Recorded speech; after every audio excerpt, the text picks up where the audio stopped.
Buenas tardes tengan todos, compañeros, compañeras.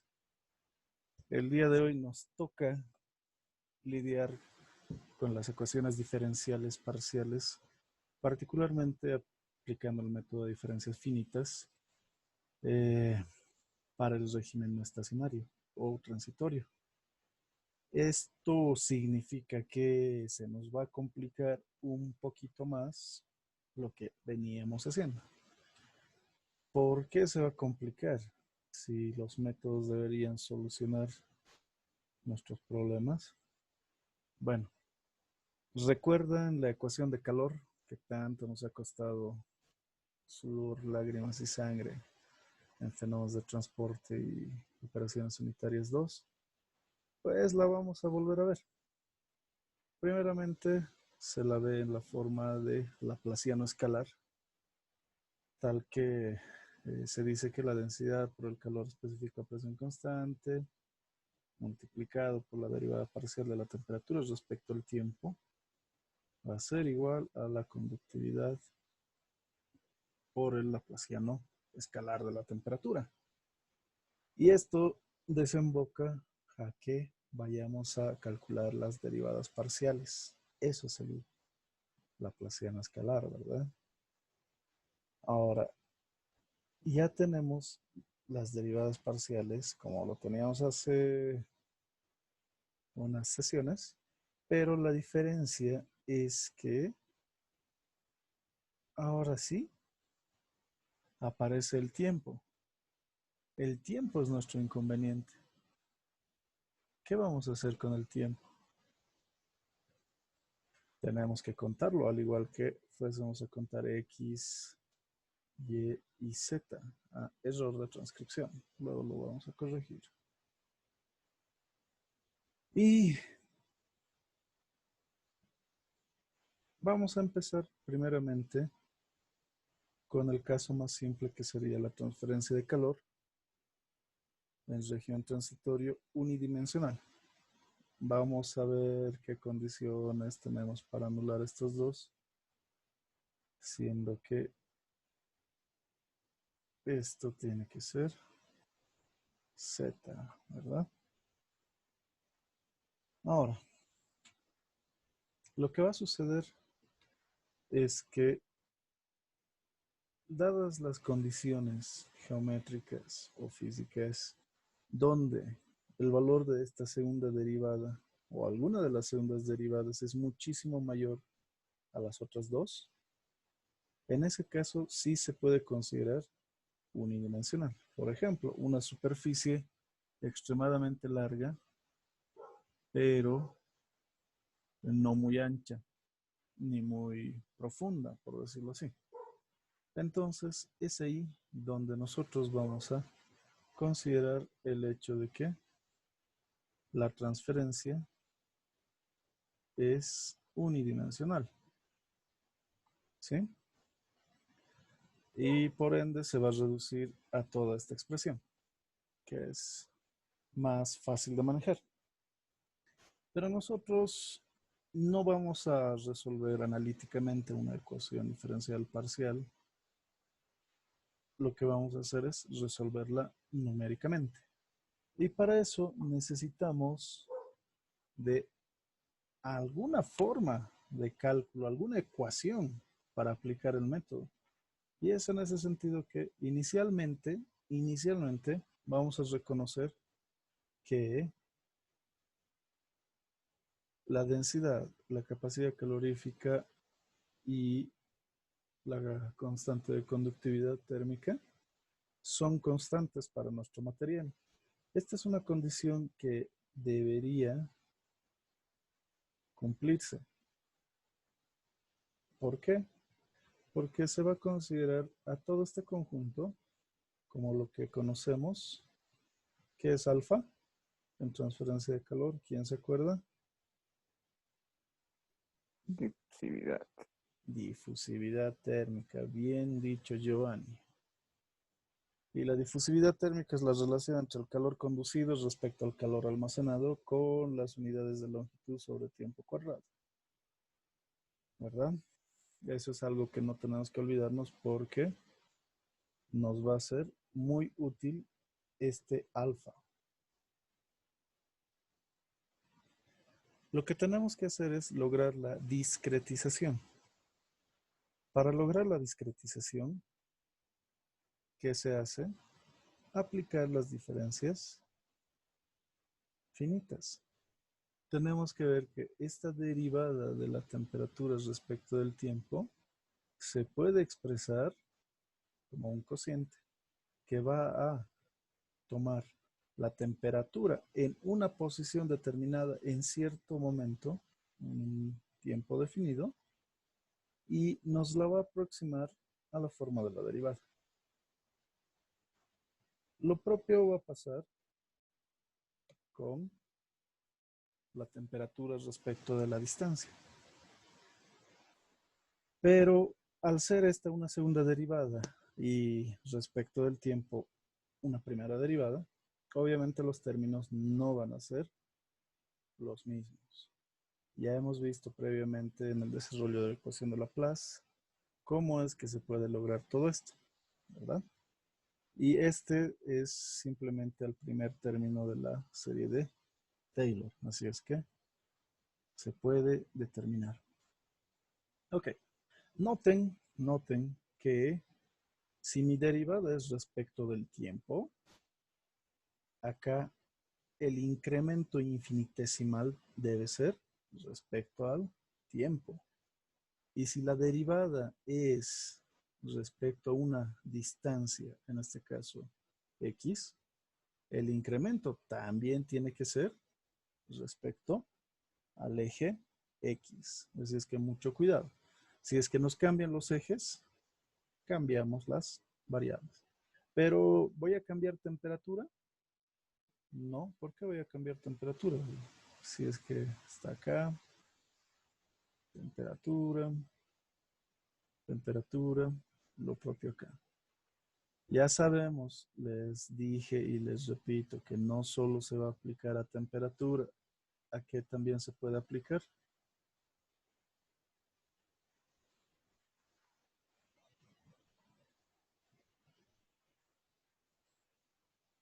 ¿Se acuerdan? ¿A qué otra magnitud se puede aplicar que no sea temperatura? Concentración y movimiento.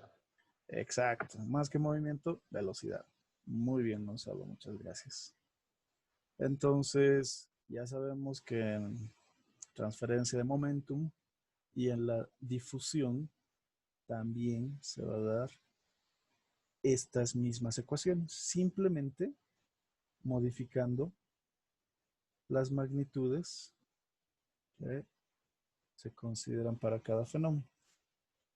Listo. Entonces, lo único que nos queda es reemplazar para tener una ecuación, una función que numéricamente puede ser utilizada. Y esta es la ecuación discreta de calor en una dimensión. ¿Qué quiere decir? A ver, yo estoy consciente que esto era la derivada de la temperatura respecto al tiempo y esta era la derivada de la temperatura respecto del eje X.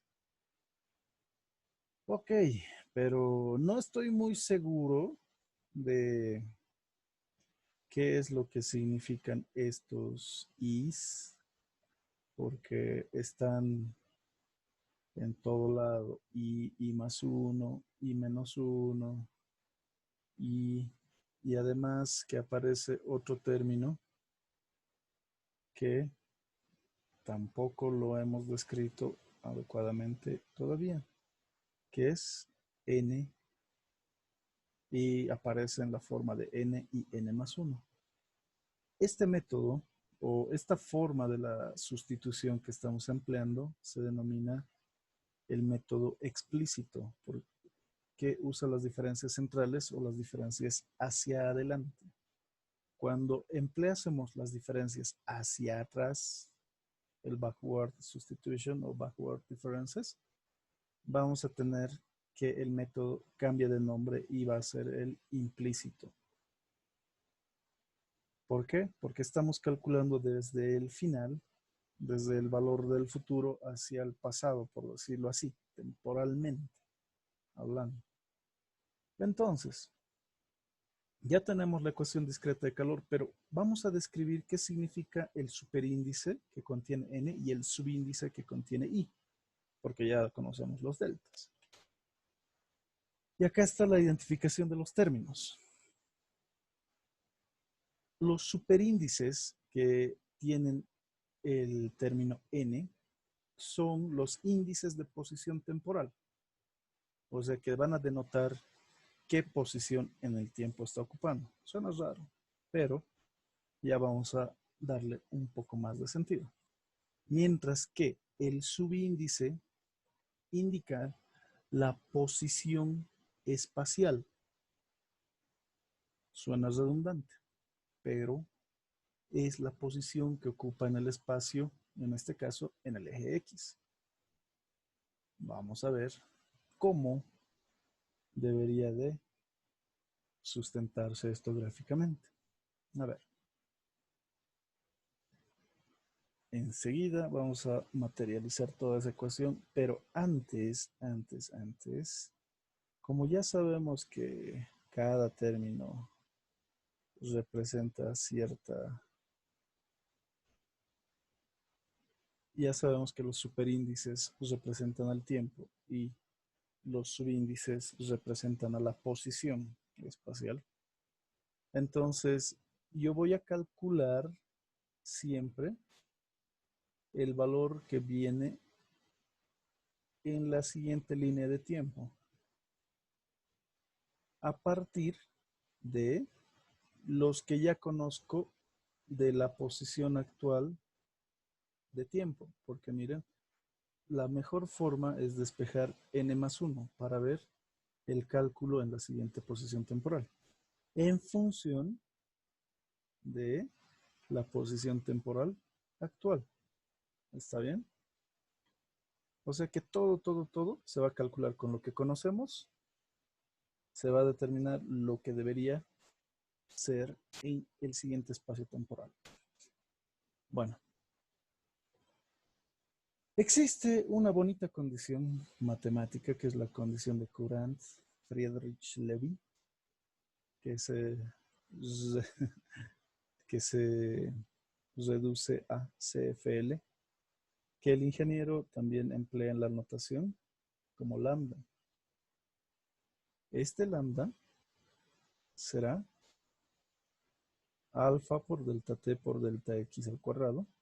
Y como es una condición, esta condición nos da el valor máximo que va a ser la relación de estas tres variables. Yo no puedo permitir que este cociente sea mayor que un medio. ¿Por qué? Porque compromete la estabilidad y la convergencia. Más que nada la estabilidad.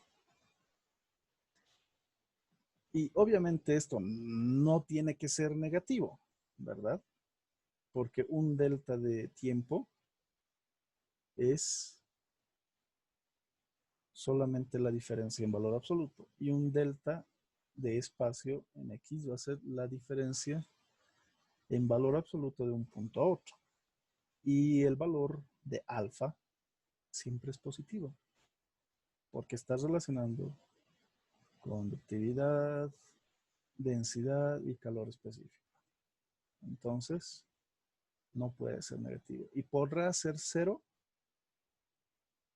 Todo este miembro izquierdo en algún momento adoptará el valor de cero. No, no puede. Si el delta es muy pequeño, bueno, pues, pero no va a ser cero. Así es que, mucho cuidado. No solo es reducir hasta cero todo este valor para que converja de mejor manera. Siempre va a existir un límite, así es que debemos tener cuidado. A ver. Entonces, estamos de acuerdo en que la ecuación que yo voy a usar es todo esto, ¿verdad? La ecuación discreta de calor unidimensional, despejando el término para la siguiente posición temporal. Eso es lo que tengo que usar. Y eso tengo que aplicarlo en primer lugar para una configuración sencilla y luego vamos a ver generación, convección, radiación y todo eso. ¿Por qué vemos más que nada transferencia de calor y no vemos transferencia de materia? Bueno, en la transferencia de calor tenemos un poquito más de opciones en el sentido de que podemos aislar, que podemos poner generación, podemos poner una fuente, podemos poner convección o simplemente un valor fijo. Mientras que si pusiéramos transferencia de cantidad de materia, sí vamos a tener reacción química. La reacción química va a ser compleja porque vamos a tener que ver el mecanismo o despreciar lo que involucra este mecanismo. Y no podemos aislar la difusión, solo podemos contenerla geométricamente, de acuerdo a los materiales. Así es que este efecto de transferencia de calor es más versátil en el estudio académico, por lo menos. Y obviamente, ¿en qué empresa no hay transferencia de calor? Ok. Hasta acá, ¿existe alguna pregunta por ahora? Por favor, alguien que me ataque. Una preguntita. En Dime, Gonzalo. lambda Sí, eso se toman diferentes valores, ¿verdad? exacto. Justo vamos a ver un pequeño ejemplo de cómo se debe tomar el valor de lambda y por qué. No te preocupes, pero sí. Lo único es que tengas en cuenta que esto no puede exceder el 0,5 en Ujú. total. Nada más. Si excede el 0,5, el método va a ir fallando. Eso es lo único que implica esta condición CFL. Ya, y que haya alguna, no sé si me estoy confundiendo con otro tema, pero creo que también hay otras condiciones. O sea, esta es una condición de un medio, ¿no? Ujú. No me equivoco, no hay una condición de un cuarto o algo por el estilo. Exacto, exacto. Eso acá, en esta primera parte que es la conducción unidimensional, vamos a ver solamente conducción. Por eso solamente está presente K y no existe H proveniente de la ley de enfriamiento de Newton. Entonces, para conducción solamente, esta es la condición necesaria. Cuando veamos convección y radiación, ya vamos a tener más condiciones. Ahí es donde sí existe el parámetro de que esto no debe ser tampoco mayor que un cuarto o menor que un cuarto. Hay otros de un octavo, de un sexto. Existe la consideración de Fourier y Biot. Estás en lo cierto, Gonzalo. Así es que por ahora solo esto es suficiente. La condición CFL. A ver qué dicen en el chat. Con respecto a las velocidades, ¿cómo cambiaría la ecuación?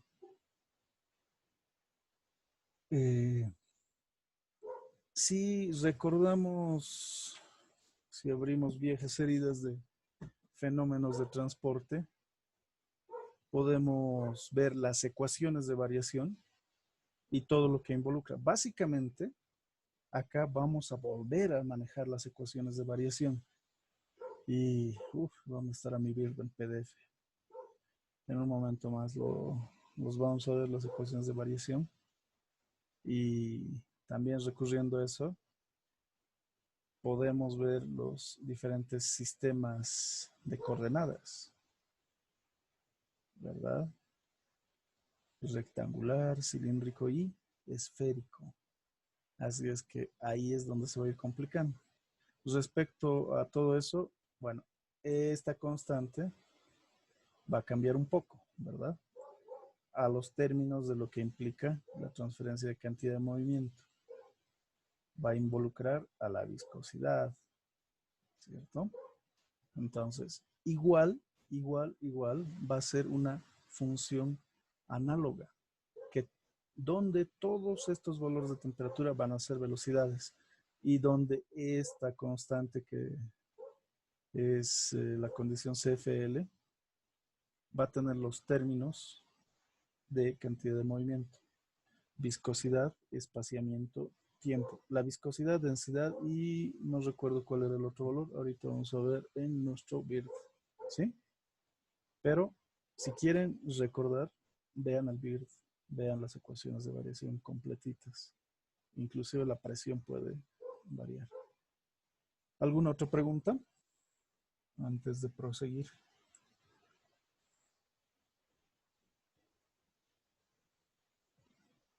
Por ahora no, al parecer. Bueno, ahora.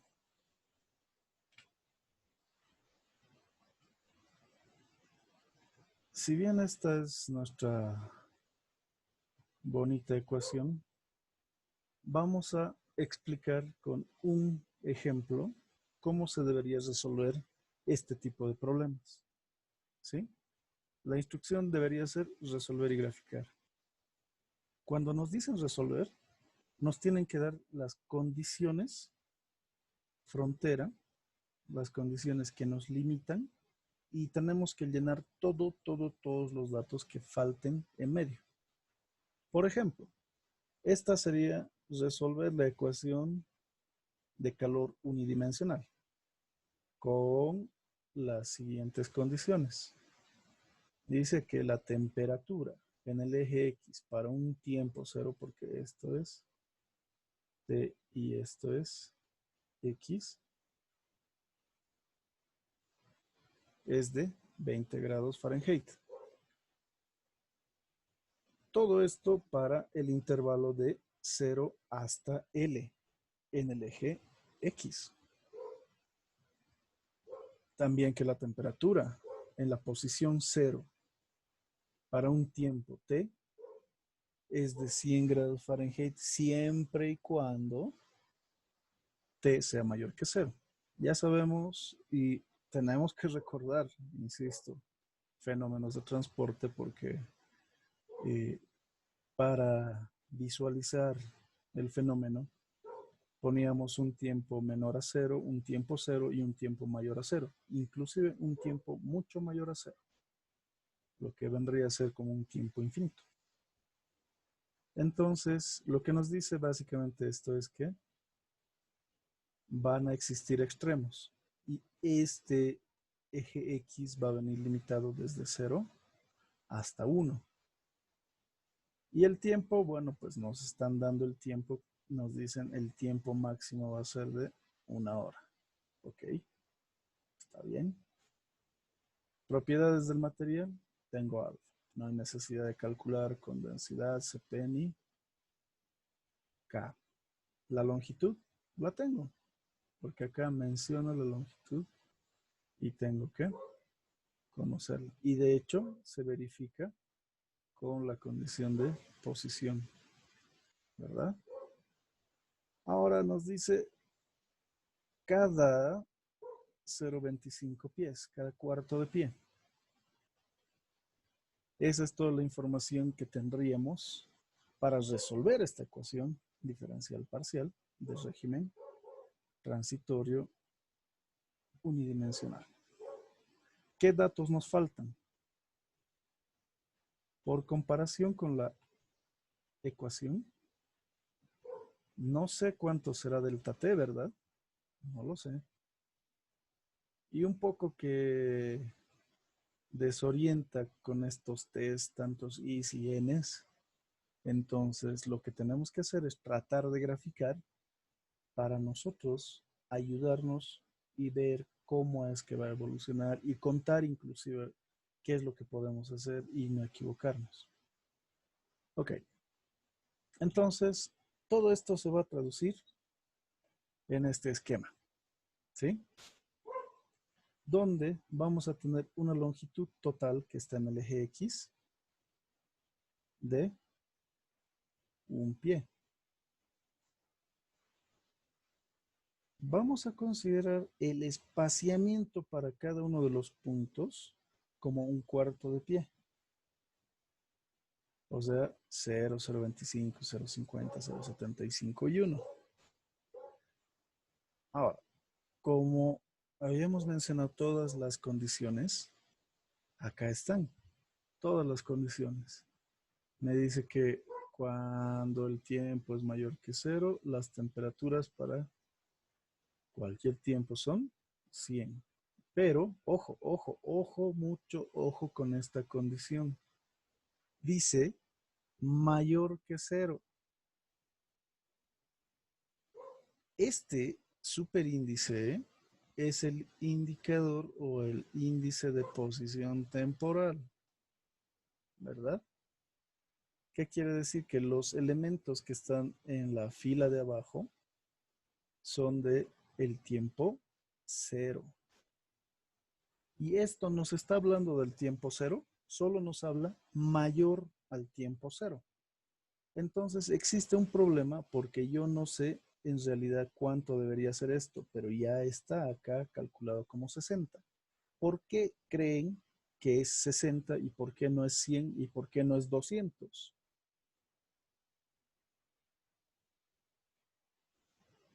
A ver, alguien que, ¿cómo puede justificar este valor de 60 y por qué no es otro valor?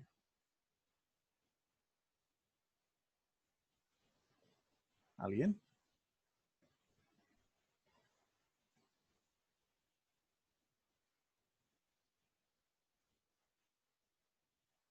Cuando nos dan esa condición, esta condición que no contempla el tiempo igual a cero, lo que tenemos que hacer es promediar esto. Las dos temperaturas que van a ser conocidas bajo todas las condiciones. Yo sé que 100 sí o sí a partir del tiempo 1 en la posición 5 en X. Y que también es 100 en la posición 1 en X. Las posiciones 2, 3, 4 inicialmente tienen 20.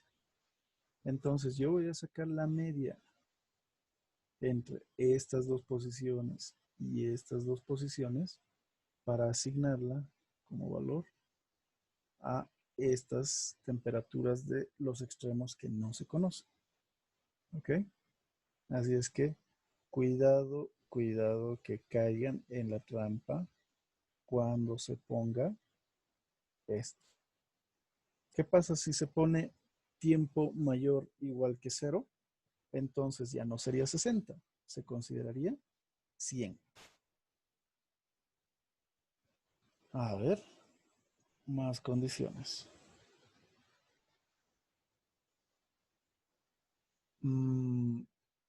La difusividad está ahí, es propia del material. Que la barra empiece con todos a 20, ya. Eso también nos dice mucho, porque si nos da una función, porque ojo, esto puede ser una temperatura que sea función de la posición. Imaginen que esto fuese, no sé, 100x. Entonces yo tengo que generar esos valores de temperatura en función a su posición. La primera sería 0, la segunda sería 25, 50, 75 y 100. Podemos generar las gradientes, solamente es cuestión de ubicarnos bien. ¿Qué más? Ya hemos hablado de la longitud, de casi todo, con excepción del tiempo. El tiempo máximo nos va a decir cuándo mucho podemos calcular o debemos calcular. No necesariamente vamos a mostrar todo, pero sí tenemos que mostrar una cantidad representativa. Y para eso necesito el incremento de tiempo. ¿Cada cuánto voy a considerar? Ya conozco el incremento de distancia, pero ¿y ahora el incremento de tiempo? Bueno, pues podemos hacer lo siguiente. Recordando la condición de Courant-Friedrich-Levy, nos dice que la difusividad por la diferencia de tiempo, el espaciamiento de tiempo, dividido entre el cuadrado del espaciamiento longitudinal debe ser menor que un medio. Ojo, solo para conducción sin otros efectos. Cuando veamos otros efectos como convección, radiación, generación, vamos a cambiar las condiciones de acuerdo al balance de energía que se va a lograr. Las dos opciones que tenemos son las siguientes. Si no tenemos ninguna otra condición ni restricción, analizamos un pequeño espacio y ya sabemos que este es el delta X, este es el delta T que no conocemos y esto es alfa.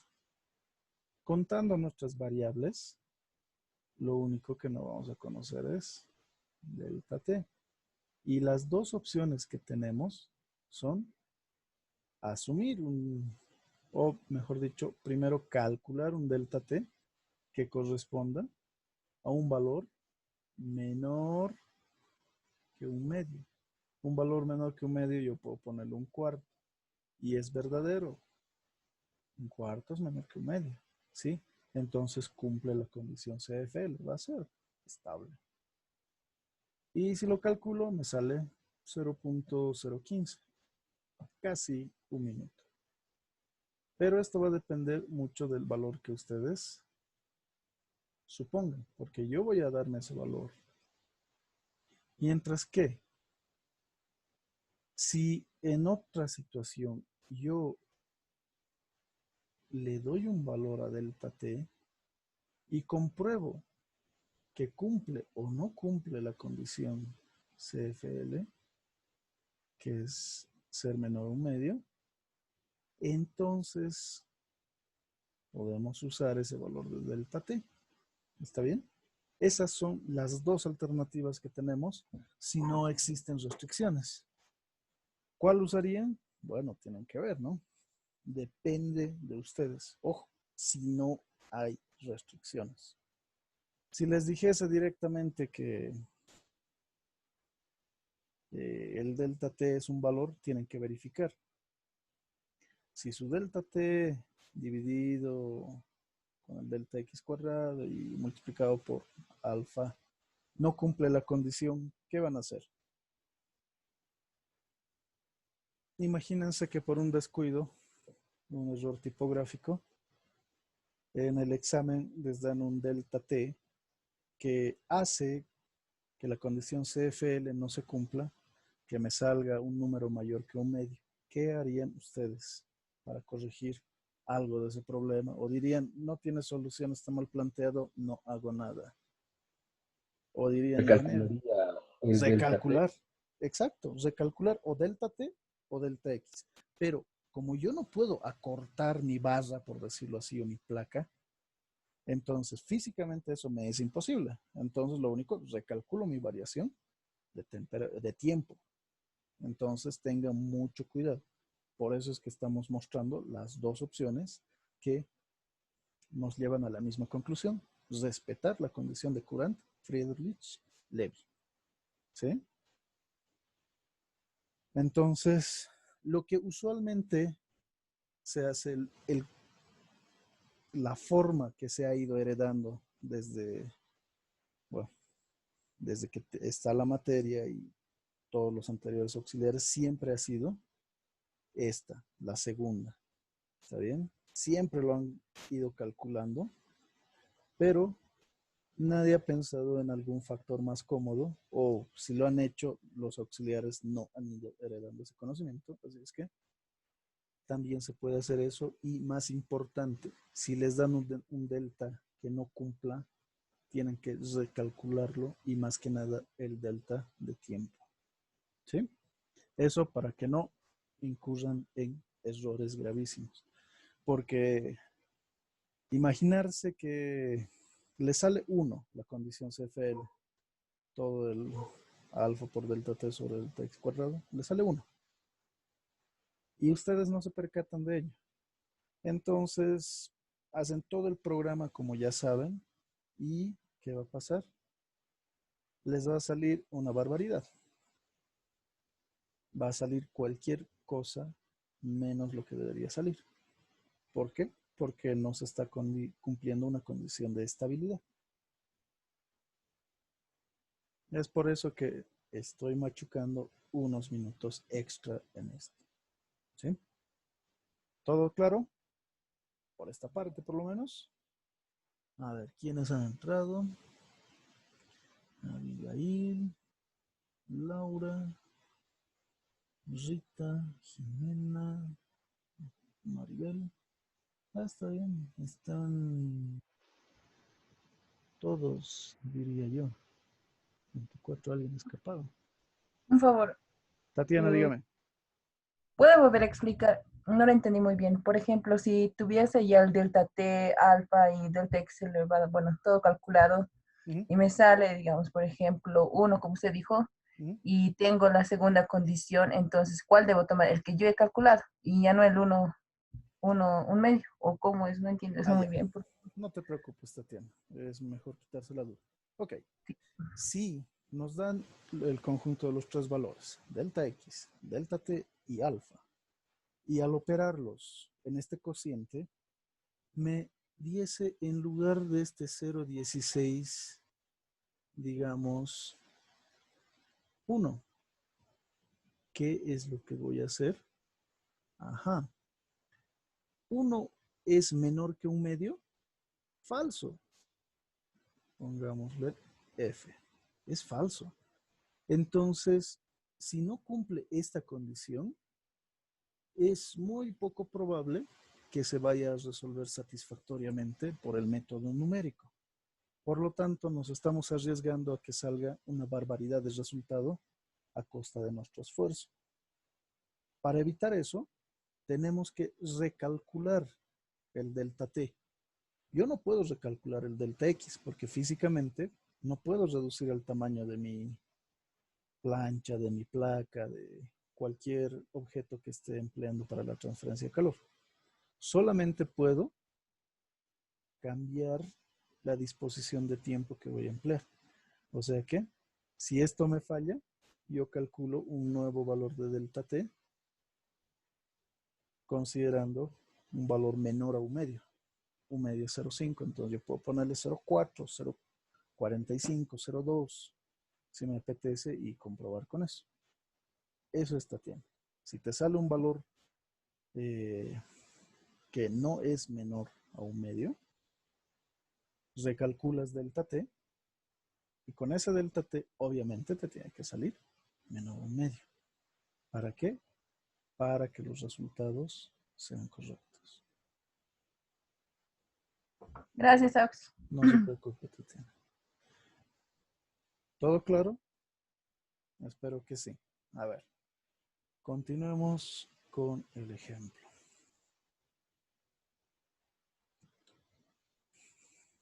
Si nosotros queremos avanzar en el cálculo, tenemos que tomar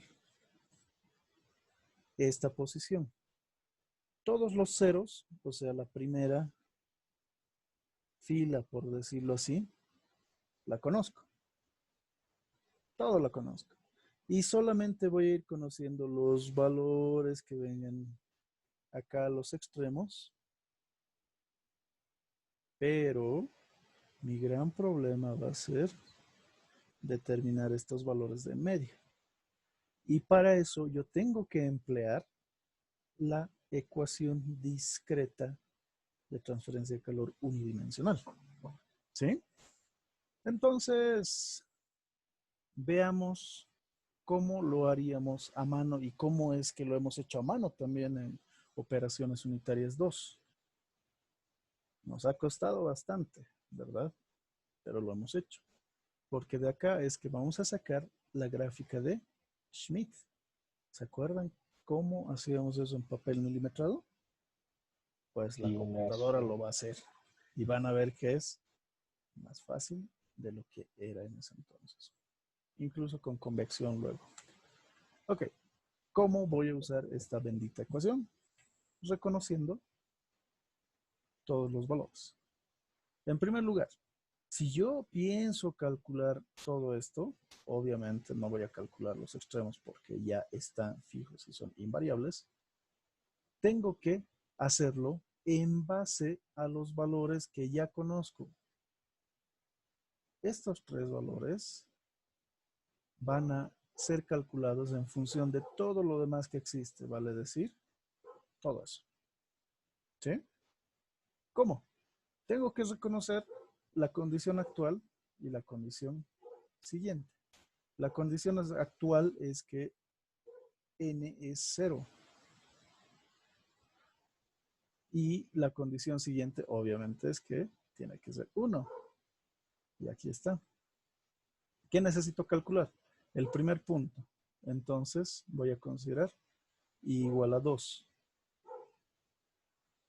¿Qué voy a hacer? Voy a reemplazar los coeficientes que teníamos acá, los subíndices y superíndices, para generar esta ecuación. Y la pregunta es si yo tengo todos los datos o no tengo todos los datos, porque tenemos que ver eso para saber si es que se puede o no puede calcular la computadora. Primero, la temperatura 2 en el tiempo 0, ¿la tengo? Sí, aquí está. La temperatura 2 en el tiempo 0 la tengo. Esto que es el alfa delta t delta x cuadrado, conozco su valor. Bueno, si lo conozco ya no hay lío. Así es que en paz. T3 en el tiempo 0 ¿se conoce? Sí, se conoce. Todo lo del tiempo 0 se conoce. Así es que tranquilamente puedo emplear ese valor. El tiempo 2, el tiempo para la posición 2, perdón, la temperatura para la posición 2 y en el tiempo 0 también se conoce. Acabamos de tacharlo. Lo vamos a tiquear. Y también conozco la temperatura 1 en el tiempo 0, que es 60. Y ya les mencioné por qué es 60 y por qué no es 100, ni por qué es 20. ¿Verdad? Y bueno, si hacemos todo esto, el resultado va a ser 26.4.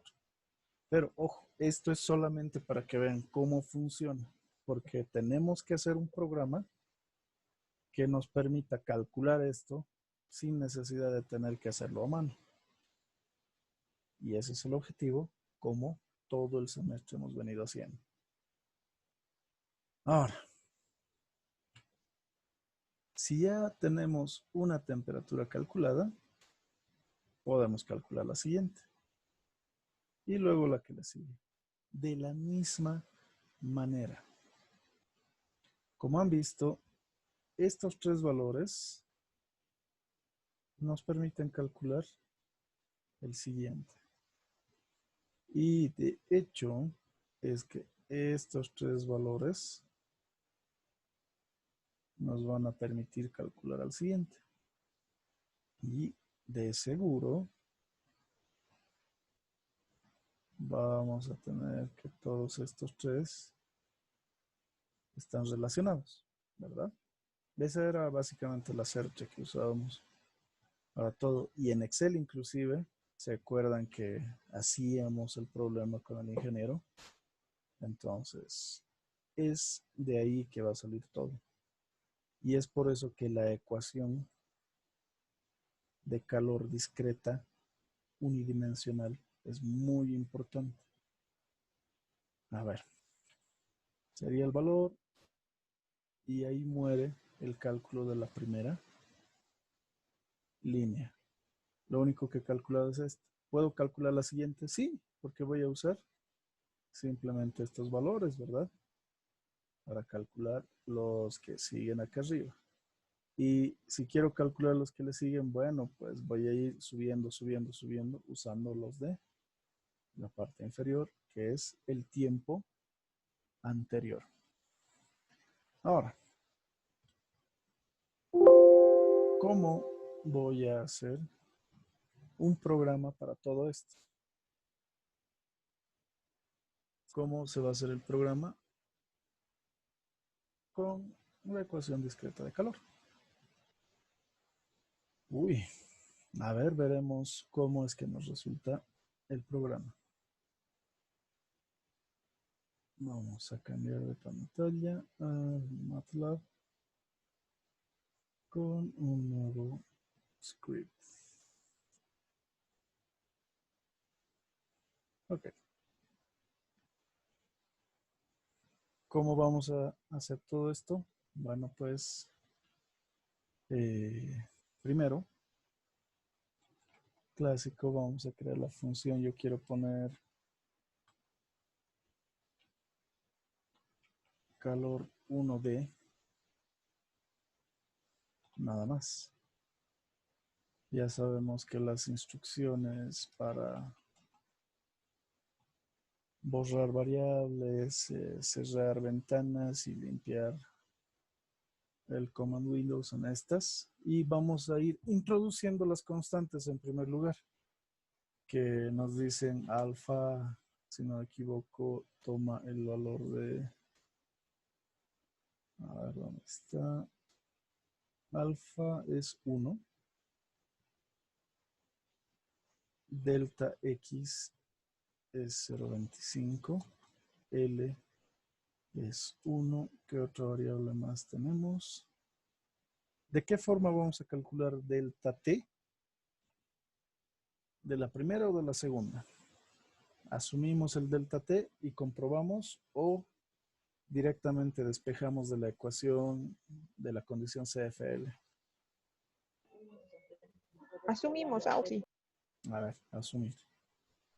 Si vamos a asumir, tenemos que verificar. Eso es lo primero.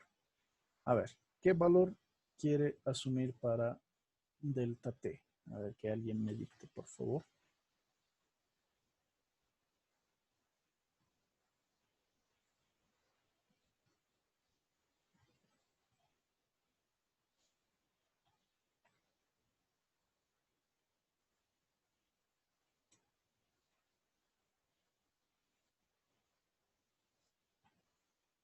A ver. En el chat me dice 2. Está bien, vamos a asumir 2. No es ningún problema.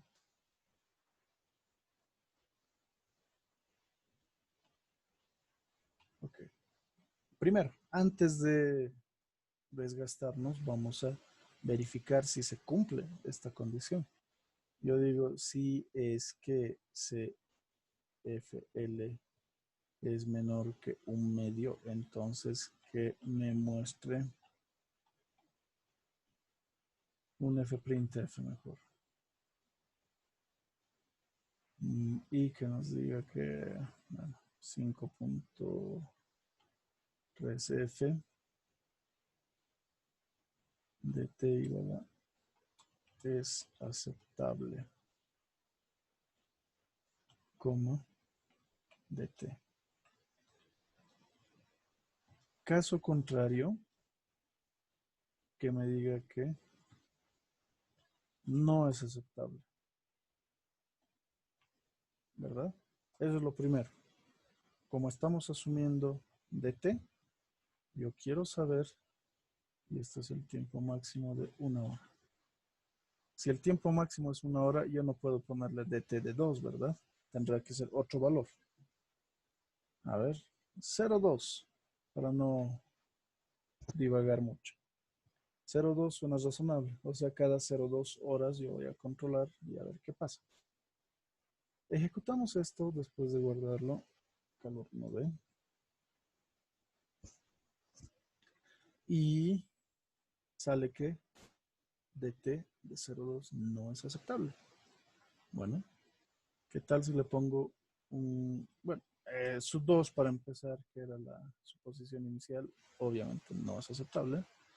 Le ponemos un cerito más, es aceptable. ¿Sí? Entonces, tiene que ser lo suficientemente pequeña, pero hay que tener cuidado. Esa es la forma en la que se manejaría si es que suponemos delta t, delta tiempo. ¿Está bien? Podemos estar conformes con este valor y ¿qué pasa si lo calculamos? ¿Cómo sería si lo calculamos? A ver, tendríamos que, recordando la ecuación, despejar, y eso es delta x al cuadrado sobre 2 veces alfa. Entonces es delta x al cuadrado sobre 2 veces alfa. A ver, vamos a comparar los valores. Lo vamos a poner calculado. No le vamos a poner el punto y coma. Para ver cuál sería el límite de nuestro dt calculado. ¿Sí? Ejecutamos y comprobamos. Miren que el dt es 0,2, pero el de calculado es como máximo 0.03. ¿Qué pasa si yo le pongo 0.032? Tendría que fallar, ¿verdad? Ahí está. No, 32. Listo. Y me dice que no es aceptable. Pero si le bajo a 31, de seguro que me lo va a aceptar. Entonces ya vemos cuándo es aceptable y cuándo no. ¿Cuál es el límite para usar la condición de estabilidad? Entonces nos quedaremos con el 2. Pero ya saben, todo esto lo voy a anular como comentario. ¿Por qué? Porque no lo voy a emplear. Ya sé que es aceptable, así es que no me voy a hacer mucho lío. ¿Sí? Si es que tuviesen que calcular cada vez, por alguna razón, sí tienen que tomarlo dentro de su ciclo. Ahora, ¿qué sigue? Necesito saber cuánto es el tamaño de la matriz que voy a generar. Para empezar, yo sé que mi X, le voy a poner X mayúscula, tiene que ir desde 0 cada dx hasta L, ¿verdad? Ese va a ser mi vector X, o sea que este X va a tener como elementos 0, 0.25, 0.50, 0.75 y 1.00. Justo como vimos en nuestro esquema. Así es que, listo, ya tengo mi X para empezar. Ahora, el tiempo, yo sé que es de 1 hora, pero ¿cuántos elementos de tiempo van a ser? Por lo general le ponemos nt, número de elementos de tiempo. Esto va a resultar de dividir el tiempo máximo o el tiempo final entre el delta de tiempo. Si yo hago eso y trato de representarlo manualmente, ¿qué va a suceder o qué valor tendría que tener? 1 dividido entre 0.02 y eso es ¿cuánto? Si no recordamos cuánto es, bueno, pues lo dividimos acá y listo. Son 50 elementos. ¿Tienen que ser 50 elementos o 51 elementos? Son 50 elementos temporales, pero el primero, la condición del tiempo cero, también se tiene que contar. Así es que en ese caso tenemos que recordar un comando, por ejemplo. ¿Se acuerdan que con la ayuda teníamos que simplemente poner esto? Y nos salía qué es lo que hacía. Entonces lo que va a hacer este comando ceil es redondear, dice. Esta función de MATLAB redondea cada elemento de X al valor entero grande o igual, o mayor o igual que el elemento. O sea que me reconviene usar este comando ceil. ¿Por qué? Si mi división no fuese exacta, me lo va a redondear al entero más grande posible. Y tiene que sumarle un elemento. ¿Sí? Ese es el tamaño. En tiempo. Y el tamaño en X, ¿cuál será? Bueno, pues es esto para empezar. Ya tengo, ya lo he generado. Si ya lo he generado, no debería haber ningún problema. Entonces simplemente podría poner length de X mayúscula y Ya sé cuántos elementos tiene y no tengo la necesidad de ponerle más 1. ¿Por qué?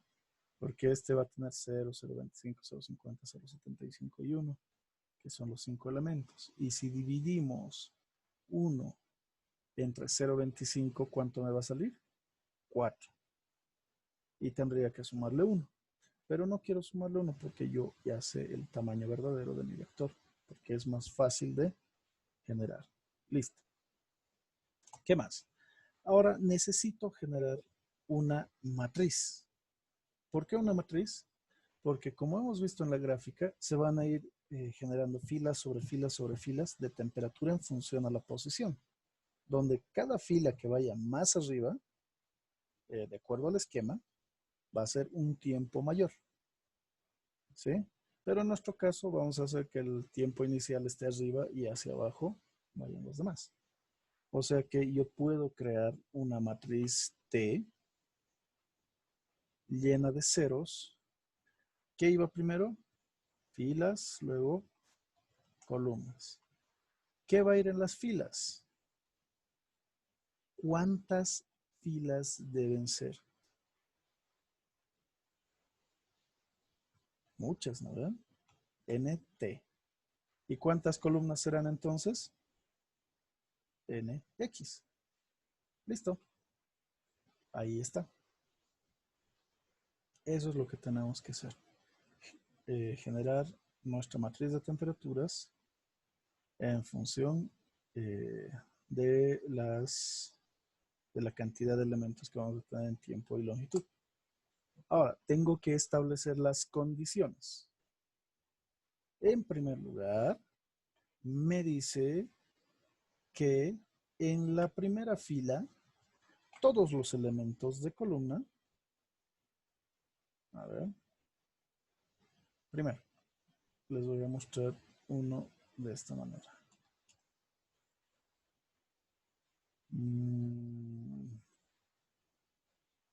NT es 51. No quiero eso, quiero 10,5. Si tuviésemos esta configuración, en esta primera fila van a venir todas las temperaturas 20 del problema. Y en las columnas, o mejor dicho, en todos los elementos de la primera columna, la columna izquierda, tienen que venir 100, con excepción del primero que tiene que promediar estos dos. Y lo propio para la columna derecha. Entonces quiere decir que en la primera fila todas las columnas van a tener 20 para empezar. Hagamos eso. En la primera fila todas las columnas tienen 20. Listo. ¿Qué más? Voy a decir que todas las filas de la primera columna tienen que tener 100, porque esa es una condición que me ha impuesto el problema. Y también que todas las filas de la columna final también van a tener eso. Pero no nos olvidemos que existe un pequeño problema, que es el primer elemento, que representado en la forma de matriz tendría que ser este, y depende de los otros dos, vale decir, T21 y T12 se suman y se promedian. T1,2 más T2,1 se tienen que dividir entre 2. Y va a suceder lo propio para este elemento, que está en la primera fila, pero es la columna final. Si es la primera fila, está bien 1, y acá tendría que venir n. ¿Y qué elementos tienen que venir acá? Esta es la primera fila, n-1. Esta es la segunda fila y n. n-1, segunda y n. Listo. Hasta ahí yo quiero ver qué me da como resultado mi matriz T. Vamos a ver si es que estamos haciendo bien por ahora. Vamos a guardar y vamos a ejecutar. ventana de comandos. Bueno, por lo menos dice 100 y ceros. Así es que está bien. Vamos subiendo porque son 51 elementos. Y vemos que la primera fila sí tiene la forma que esperábamos. Que 60, 20, 20, 100. Y todos los demás ceros. Ah, está bien. Tengo que ir calculando todos estos elementos. ¿Cómo? Con la ecuación discreta de calor unidimensional. Ahora sí, nos toca hacer eso. Bueno, ya sabemos que T funciona. Está bien. Ahora, ¿qué hago? Tengo que hacer un barrido, unos ciclos para poder encajar la ecuación. Por ejemplo, yo voy a hacer para la fila, porque yo quiero ponerle fila, que va a ir desde 2. ¿Y las filas con qué estoy controlando? Con NT. O sea, hasta NT menos 1. Y voy a hacer otro ciclo que me diga para las columnas, que también van a ir desde 2, pero hasta NX menos 1. Listo. ¿Por qué de 2 hasta menos 1? Veamos lo que hemos generado. Yo voy a calcular estas. ¿Y qué posiciones tienen? Estas están en la fila 2 y empiezan la columna 2, la columna 3 y la columna 4. Entonces yo no quiero darle más porque me va a arruinar. Y esos son mis delimitadores. Y si quieren pueden cambiarle a F y a C, pero tienen que reconocer que obviamente son filas y columnas. Ahora, la pregunta, ¿cuál va primero? Tengo que barrer una fila. Voy a calcular esta fila con la anterior fila. Entonces siempre vamos a hacer fila, columnas. ¿Está bien? ¿Y qué tiene que venir acá? Bueno, pues fila como columna, que es mi elemento porque va a empezar en 2, 2. Así es que está bien. Vamos a empezar en 2, 2. ¿Y qué tengo que ponerle? Todos los elementos que habíamos mencionado. Primero, vamos a adoptar las posiciones, algo con fila y algo con columna. ¿Qué quiere decir? Que es la temperatura anterior para el tiempo anterior. Vale decir que tiene que reducir, los tiempos están controlados por las filas. ¿Sí?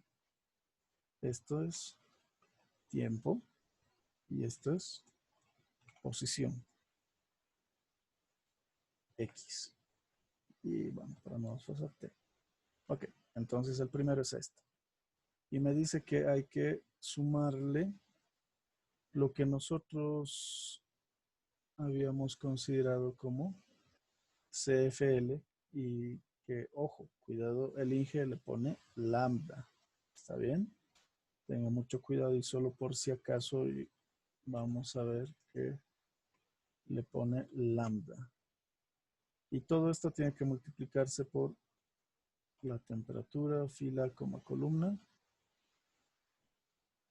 Pegamos más. No me acuerdo cómo iban. El primero tiene que mantener la fila. A ver, vamos a ver. Les voy a mostrar la diapositiva. ¿Qué dijimos de esto? ¿Dónde están mis? Aquí está. Espacial es el subíndice y el subíndice para la posición son las columnas. Para mí esto es columna. Las columnas, el subíndice y el superíndice son las filas. Entonces, ¿qué vamos a hacer? Dice que el subíndice que estábamos usando en I, que nuevamente es espacial, y el espacial es la columna, a la columna tengo que subirle 1. Y mis filas tienen que permanecer constantes. Todas van a tener la misma F, menos 1. Y esta va a ser más 1. F menos 1, C más 1, F menos 1, C más 1, F menos 1, C más 1. A ver, recapitulemos. Perdón, creo que no les he compartido la pantalla de MATLAB. Aquí está. Lo que nos dice es que es menos 2 veces y el otro es más 2. Esto es menos 2 por F1C y FC menos 1. ¿Sí? Todos tienen la misma posición temporal. Toditos tienen F menos 1. Y las posiciones espaciales, que serían las columnas C, van C más 1, C y C menos 1. La referencia es que la temperatura que está fuera del CFL tiene que ser exactamente la misma que está acá en medio y con el menos 2. Y a ver, veamos si es que esto sirve. ¿Está bien? Guardamos. Ejecutamos. Nos alegramos porque no hay el sonido de error. Y vemos el command window. Listo. Ajá, miren, aquí hay unos ceros bien bonitos y vamos a ver por qué.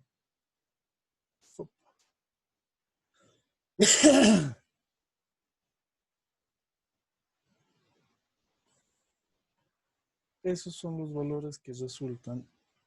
Ahora necesito saber si es que esto es correcto y no estoy seguro porque tenemos que ver la diapositiva y en la diapositiva decía que para empezar íbamos a emplear el valor de 0.16 y para ese valor nos resultaba 26.4. Ojo, no es para que digan, jaja, se ha equivocado, no le sale como en la diapositiva. No, porque hemos hecho el experimento de comprobar y le hemos dado un valor. Si nosotros cambiamos este CFL, de seguro que nos va a salir 26.4. Y a ver, probemos eso. Vamos a MATLAB y tenemos que cambiar el CFL por 0.16.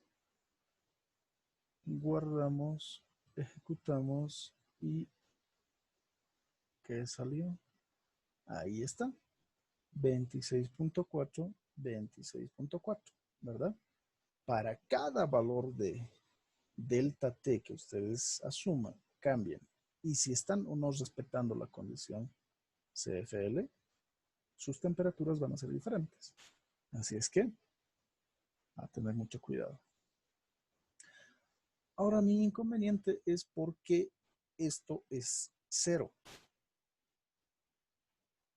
¿Tiene que ser 0? No, tendría que ser 99 algo. Quiere decir que no estás recorriendo hasta la última fila, ¿verdad? Y eso es lo que tengo que arreglar. Porque en filas tiene que recorrer hasta la última.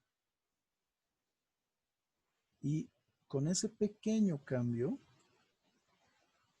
miren, recorre hasta la última fila y conserva mis resultados intactos. ¿Qué les parece? Esta primera parte es relativamente sencilla y el mayor problema es entender las posiciones de tiempo y distancia para realizar las distribuciones. Ahora, lo que vamos a hacer simplemente es graficar. Ahora, ¿qué vamos a graficar? Tengo que graficar las distancias y la temperatura. A ver, vamos a intentar con un plot de X, T con gridón. A ver qué sale, si es que sale. Auxi, Dígame. antes de seguir, no sé si es que podría repetir de nuevo a partir del for, por favor. Ah, ya. Hago énfasis en el ciclo. Perfecto. Vamos a centrarlo. Y bueno, lo que tenemos que hacer, primero, habíamos dicho que es definir de qué tamaño va a ser mi matriz T. Crear la matriz T con puros ceros. ¿Ok? Y a esta le vamos a aplicar las condiciones frontera. Frontera. Y estos son las esquinas. Luego vamos a aplicar la ecuación de calor unidimensional. Entonces, primero que el cálculo se está realizando fila por fila. Yo estoy calculando estos tres a partir de los anteriores. O sea que en mi ciclo más externo tiene que ir la fila por fuera, los tiempos. Y en el ciclo interno estoy barriendo de izquierda a derecha. El elemento 2 de la fila 2, el elemento 3 de la fila 3, el elemento 4 de la fila 2. O sea que va 2, 3, 4, 2, 3, 4, 2, 3, 4. Siempre y cuando vaya aumentando las filas cuando las columnas se acaban.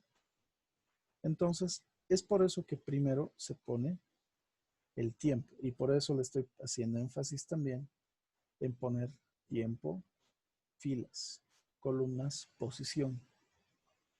Y yo estoy adoptando las variables f y c para poder controlarlo adecuadamente. ¿Desde dónde hasta dónde va a ir filas? Desde la segunda hasta la última fila, porque se tienen que calcular todas. Antes habíamos puesto hasta -1, pero no se calculaba la última. Y bueno, es un error que se puede corregir fácilmente. Mientras que las columnas tienen que ir desde 2 hasta 4. Y yo sé que nx, que es el tamaño del vector que he generado desde 0 hasta la longitud máxima cada dx, es de 5. Y si les resto 1, 4. Entonces sí, cierto, va a ir de 2 a 4. Y podemos también poner esto para que nos dé una referencia de cómo está la ecuación general que dice IN.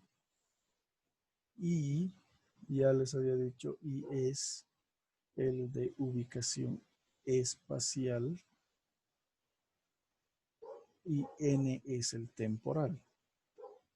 Si N es el temporal, ¿qué vamos a hacer? Podemos ponerle N más 1 y esto sería I. Y los siguientes todos son N's en la posición primera. Y bueno, los otros serán simplemente I más 1, I más 1, I menos 1. Esta es la forma en la que deberíamos representar lo que teníamos en la diapositiva, que sería N más 1 y todo eso. Entonces lo único que vamos a hacer es concordar los coeficientes.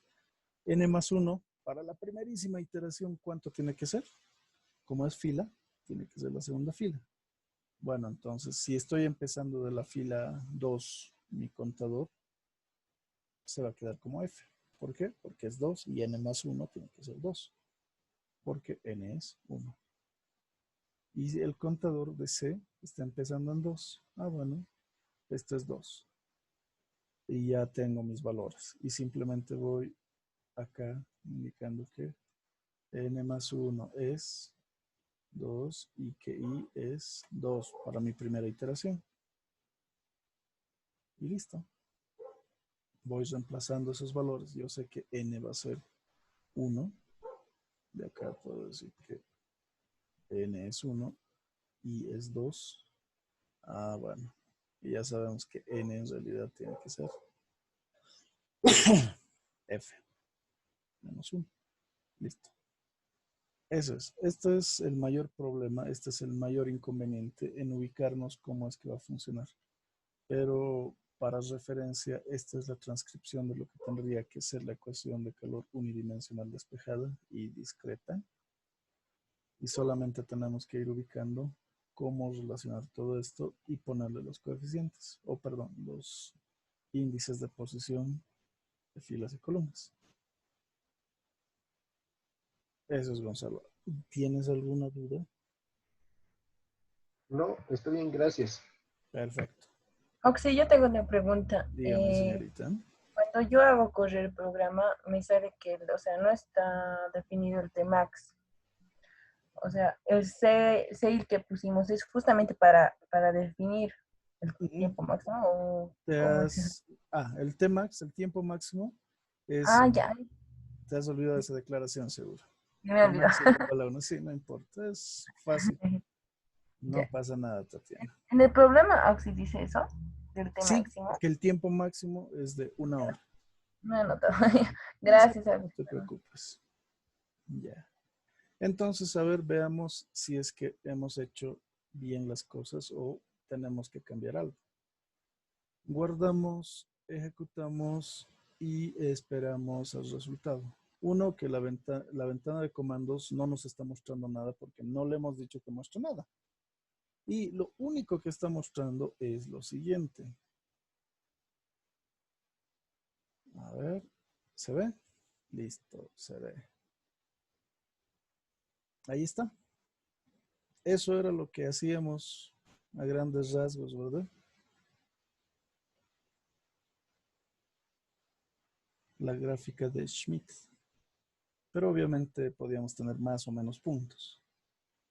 Y entonces, así es como se hace. Si vamos a reducir, por ejemplo, el tamaño de el delta X, ya va a ir siendo más bonita, un poco más curva, no la unión de muchas rectas simplemente. O si le pedimos que no grafique todas o que el tiempo sea menor, entonces ahí es donde se va a ver muchísimo mejor, ¿verdad? ¿Qué les parece? Es relativamente fácil, pero tampoco es algo como para decir estás regalado. Y lo único que va a ir cambiando es el hecho de que tengamos condiciones diferentes como convección y generación de calor, o una temperatura constante o el aislamiento. Y se acuerdan el problema de la caja fuerte con revestimiento de asbesto. Ese es uno de los problemas clásicos que deberían ver y resolver mediante este programa si es que las condiciones son las mismas. Obviamente las longitudes pueden cambiar las propiedades del material. ¿Hay alguna duda? ¿Alguien quiere opinar algo? Por favor, díganme. El día de mañana. Para Dígame. la impresión, Sí. Ya. Muy buena pregunta. Ahorita no se está mostrando Oxy, nada. y, Dime. Oxy, el de la fila 14, ¿cómo era eso? Por favor, ¿puedes repetir? No estaba atenta. NX. 13 y 14. 13 y 14, el tamaño. Ok. Ahorita vamos a ver la impresión, Gonzalo. Y primero esto. Lo primero es que estoy creando, como es uno de mis datos, el espaciamiento que va a existir. Este dato se da por el problema, entonces yo sé que va a empezar desde 0 y va a ir cada delta X hasta L, que es la longitud máxima de la barra.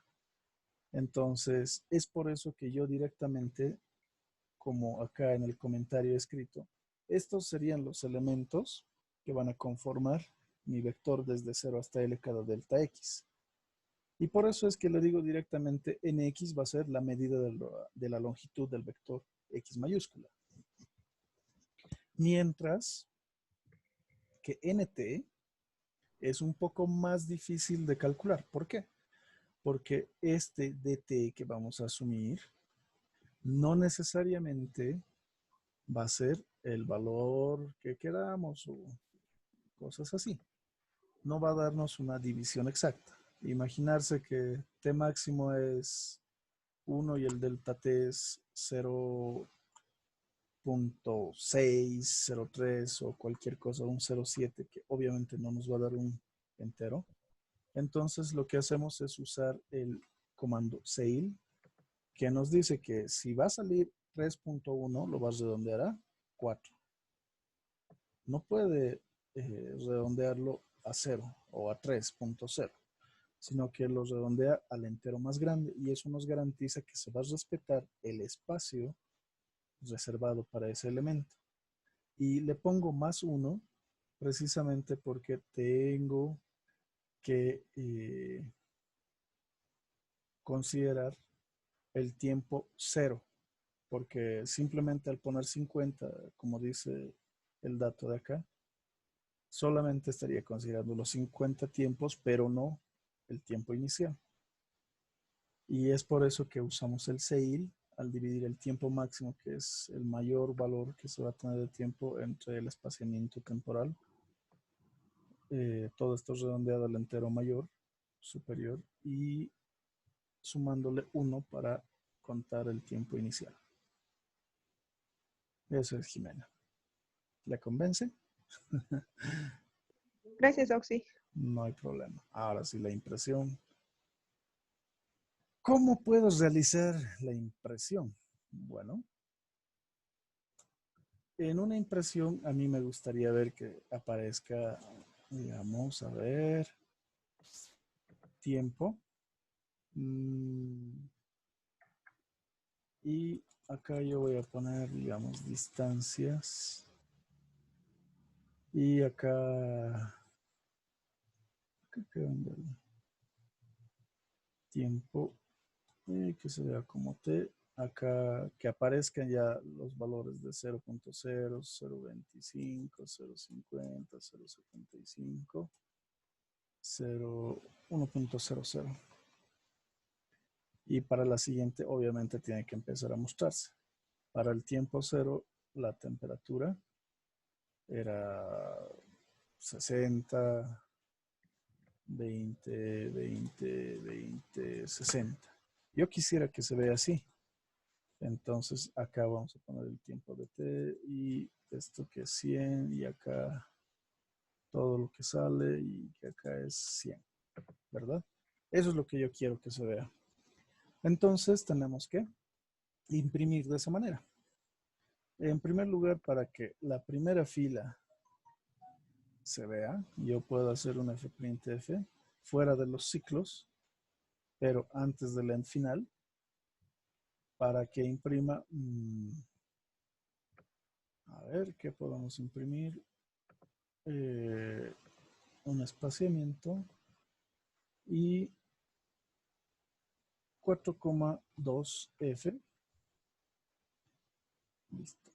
Y simplemente voy a imprimir X. Así. Ya está. Voy a imprimir X. Eso me garantiza, voy a anular el plot para que no me salga la gráfica, que primero me va a mostrar esto. Entonces, si lo ejecuto, solamente me va a mostrar eso y obviamente me está arruinando esto, pero lo vamos a solucionar. No hay problema. Yo quiero que se vea como lo estoy planificando, así es que hay que sufrir un rato para decorar todo esto. Tiempo, distancias, le doy su N y fprintf.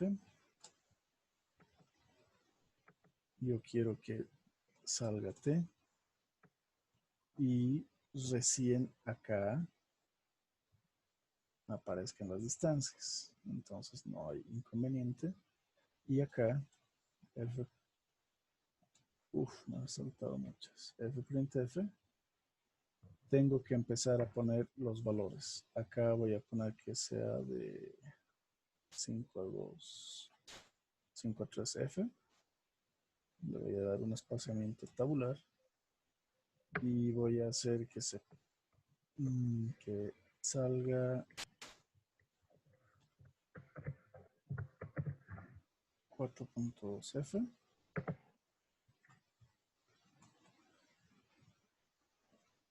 ¿cuántos? 5. 1, 2, 3, 4, 5. Y recién salte. Entonces, para probar, vamos a poner que esto es temperatura. Pero yo voy a sacar simplemente la primera fila y todas sus columnas. Pero antes tengo que ponerle el DT. Esto es una prueba para empezar. A ver, ¿qué sale? Tatán. Bueno, me ha faltado un salto de línea, ¿no? O dos. El salto de línea me ha faltado acá. Luego de esta F print F. Simplemente salto de línea. Y listo. Command Window. Bueno, ahí está. Solamente le ha faltado un poco de espacio a mi delta de tiempo. Lo que vamos a hacer es darle su espacio tabular y ver si es que eso lo arregla. Un poco. Y aquí ya viene la parte de decoración, ¿verdad? Que tenemos que darle sus espacios y demás. Ahí ya se ve un poquito mejor.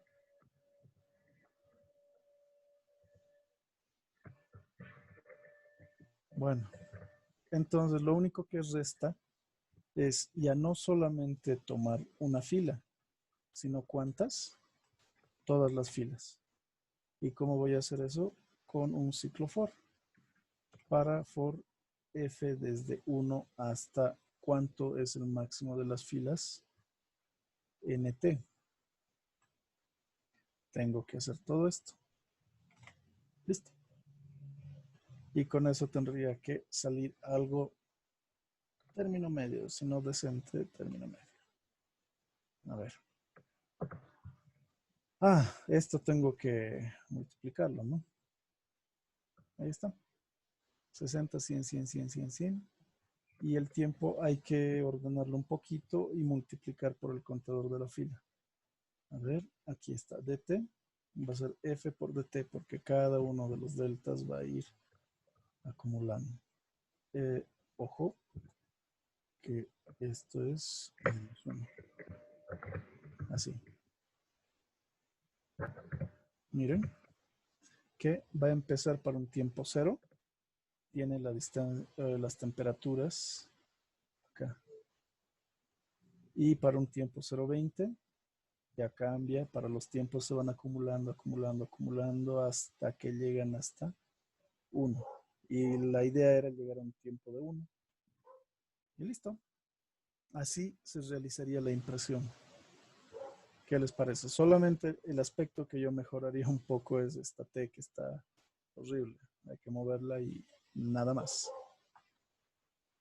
¿Qué les pareció? ¿Hay alguna pregunta? ¿Alguna duda? ¿Les gusta, no les gusta? ¿Está feo, difícil, bonito? Ya vamos a ver. Cualquier duda que tengan, por favor, la pueden realizar a lo largo del fin de semana. Si es que mañana el ingeniero no les dice que y quedamos en alguna fecha de examen o algo por el estilo, voy a prepararles una práctica de la ecuación de Laplace, un solo ejercicio que se va a emitir el día martes, porque creo que tienen exámenes algunos compañeros el lunes o el martes, y el martes en la noche, y van a tener, no estoy seguro si 24 o 48 horas para entregar, nada más, porque va a ser un solo ejercicio. ¿Sí? ¿Alguien tiene algo que opinar al respecto o estamos todos de acuerdo? Todos de acuerdo. ¿O quieren para el fin de semana? Creo que tienen exámenes, así es que no quiero arruinarles tampoco.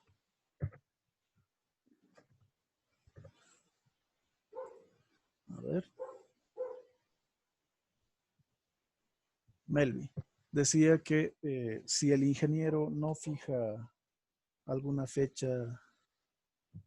Sí. El ejercicio que se les va a dar va a tener un plazo de entrega de 24 o 48 horas. Obviamente un poquito más, ¿no? Porque siempre les voy a dejar que entreguen hasta la medianoche. Y ya les dije que por unos minutos tampoco me voy a enojar. Solamente que ustedes tómense su tiempo. 24 o 48 horas. No sé si el día martes o el día miércoles les daría el examen, si es que no damos examen. El ejercicio, perdón. Pero si es que se fija examen y mágicamente es para la siguiente semana, entonces vamos a posponer para luego del examen ese problema. ¿Está bien? ¿O quieren que les deje ahora nomás y listo, se las arregla?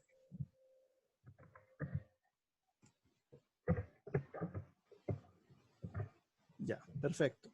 Si no hay dudas ni comentarios, entonces damos por terminada la sesión. El video se va a subir inmediatamente, lo permite el Zoom después de la compresión. Cualquier cosa, por favor, escríbanme, ¿sí? Y mañana nos vemos en la clase con el ingeniero. Hasta mañana, que tengan una bonita noche. Luego,